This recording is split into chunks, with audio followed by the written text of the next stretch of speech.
and welcome to this week's 10-Minute 2-Tip Tuesday. I'm your host, Amelia Borland, occupational therapist, owner and founder of Higher Standards Caregiver Training, and you may be wondering, why is Amelia a banana? And there's only one answer that makes sense, guys. It's Halloween, next Monday, duh.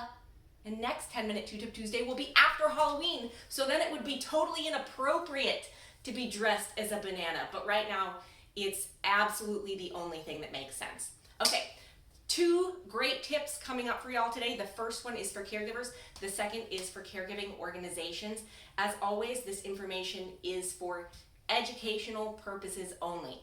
If anything that I say reminds you of someone who you think needs to be assessed or evaluated by a licensed healthcare provider, then please make sure you are getting that person appropriately evaluated or advocating for that person to see the correct health care provider, as this is really and truly for educational purposes only. It is not a substitute for health or medical advice, and it is not a substitute for a therapeutic relationship.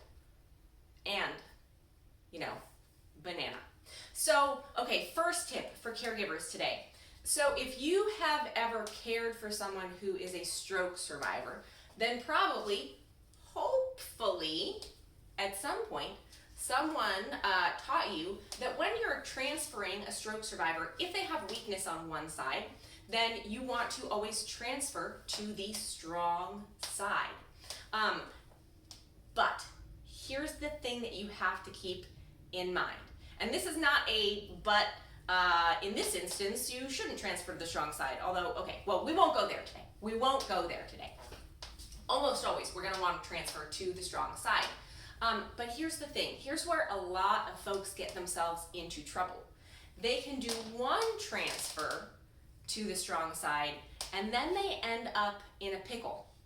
Not a banana, in a pickle, because now they have to get back to the place that they started from, and they don't know how to do that by still transferring to the strong side. So they might now be set up to transfer to the weak side. And here you can kind of see I have set up here sort of a perfect example of that, of what can happen. So let's say you're transferring someone to their strong side, to the bedside commode, and then, oh no, bedside commode doesn't have wheels, you can't just scoot it around, and you now have to go back to the weak side. Or, here's the thing, here's really the tip for today, is that when you are planning for transferring someone who has a weak side, whatever the reason is, and you want to try to transfer to that strong side, have a plan in place so that as often as possible, you can, in fact, transfer to the strong side in both the going transfer and the return transfer. And full disclosure, sometimes that might mean that you have more steps that you have to take. There's more planning you might need. You might need more equipment than you think you do. But it is so worth it to have that plan, to plan ahead, so that you're not just thinking about the transfer to a situation, you're also thinking about the return transfer from that situation, and how can you possibly make it so you're going to be able to go to that strong side. That's something that therapists are thinking about all the time when we're thinking about safe transfers, and also when we're thinking about how we can protect our own backs, our own safety, while we're doing some of these more complex transfers. Okay, so that was pretty quick and easy, right? For today's first tip for caregivers. Second tip for caregiving organizations. I'm all about training, guys, so I want to talk very specifically about a training tip today. So this is a mistake that I think a lot of organizations make. And they make it for a variety of reasons, not because they don't care or because they don't want to provide more training. Usually it's a matter of time, it's maybe a matter of expertise, and maybe a matter of just feeling like your caregiver turnover is so high, it doesn't make sense to do it more often, all kinds of reasons. But, so here's the mistake. The mistake is only providing training at onboarding when you've hired a new caregiver. And so the tip is to provide ongoing training or higher frequency training than just doing it at onboarding. And here's why. Here's why only training at onboarding is really not best practice, why it's really not a good idea. And there's lots of reasons, but there's two huge reasons for this.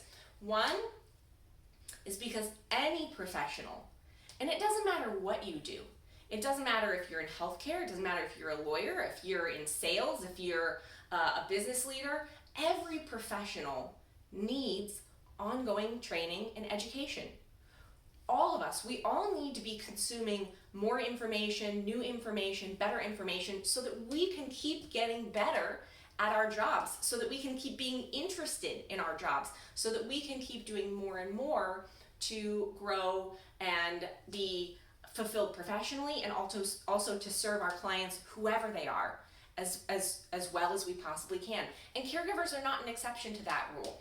Caregivers, your non-medical caregivers, are also professionals, and so we want to treat them that way, and we want to provide training and education the same way that we go out and seek training and education for ourselves, right? And we want to make it really, really easy for them.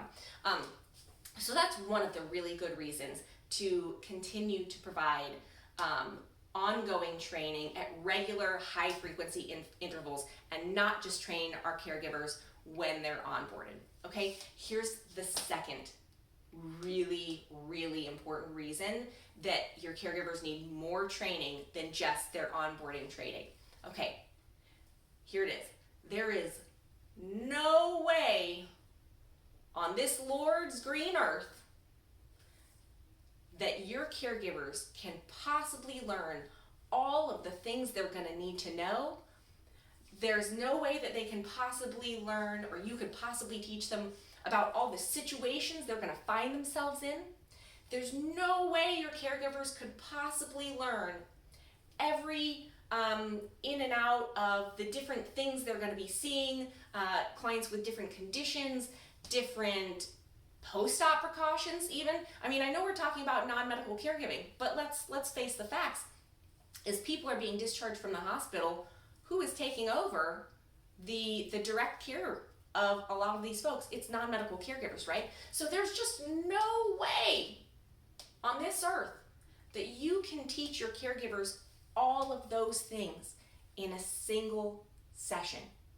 There's just no way. So ongoing training, both in live formats and in training that they can access easily whenever they need it, whenever they want it, whenever you need them to be upskilled or they need to upskill themselves, is absolutely essential. Again, both for their professional development, because we want to treat non-medical caregivers as professionals, but also because there is too much in the world to know to possibly address it at a single training session when someone is hired.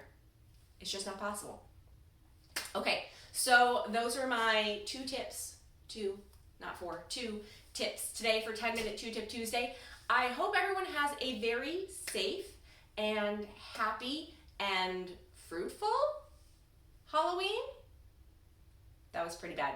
That was kind of like a dad joke, only I'm a mom and a banana. But just for today. Okay, guys, until next time, please be healthy, be well, and most of all, take care. Bye, y'all.